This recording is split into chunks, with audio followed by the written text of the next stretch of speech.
गुरु और शिष्य की कहानी। एक बार की बात है, एक आश्रम में 3 शिष्य रहते थे। तीनों ने अत्यंत मेहनत से अपनी शिक्षा संपूर्ण की। तत्पश्चात तीनों शिष्य गुरुदेव के पास गए और बोले, गुरुदेव, हमारी शिक्षा संपूर्ण हो गई है, अब हम गुरु दक्षिणा देने का वक्त आ गया है। गुरुदेव मुस्कुराए और बोले, तुम लोग मुझे गुरु दक्षिणा देना चाहते हो तो कल मुझे 1 थैला सूखे पत्ते लाकर दे दो। तीनों शिष्य मंद मुस्कुराए और उन्होंने सोचा, सूखी पत्तियां लाना कौन सी बहुत बड़ी बात है। अगले ही सुबह तीनों शिष्य पास ही के जंगल में दक्षिणा हेतु सूखे पत्ते एकत्रित करने के लिए गए, परंतु उन्हें यह देखकर आश्चर्य हुआ कि जंगल में सिर्फ 1 मुट्ठी ही सूखे पत्ते बचे हुए थे। ये देखकर तीनों बहुत अधिक परेशान हो गए। उन्होंने सोचा, आप गुरुदेव को दक्षिणा कैसे देंगे। तभी सामने से एक किसान आता दिखाई दिया, जिसने एक थैले में ढेर सारे सूखे पत्ते लिए हुए थे।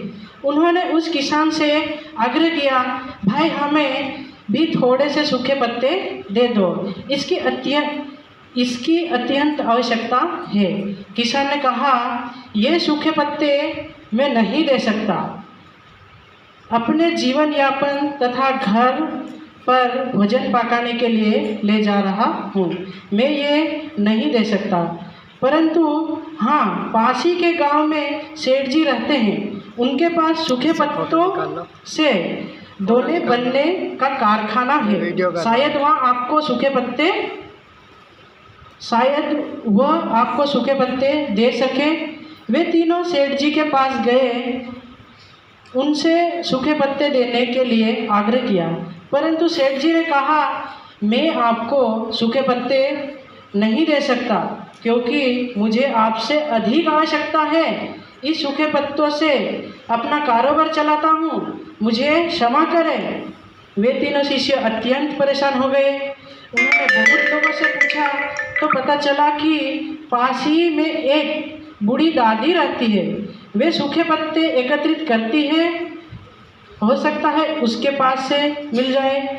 तीनों बूढ़ी दादी के पास गए और उनसे सूखे पत्ते देने का आग्रह किया, परंतु बूढ़ी दादी उन सूखे पत्तों से औषधियाँ बनाया करती थी, तो उन्होंने भी मना कर दिया।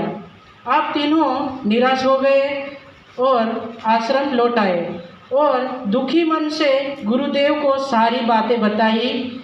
वे उनकी दक्षिणा लाने में असफल रहे। तब गुरुदेव ने कहा, मेरे बच्चों, मुझे दक्षिणा की अभिलाषा नहीं है। मैं तो तुम्हें बताना चाहता था कि इस दुनिया में तो मैं किसी भी चीज़ को छोटा नहीं समझना चाहिए। छोटी से छोटी चीज़ का भी अपना महत्व होता है, अपना मूल्य होता है। आज शिष्यों को पता चल गया कि जिन चीज़ों को हम बहुत छोटा समझते हैं, वास्तव में उसका भी अपना एक स्थान, महत्व होता है। धन्यवाद।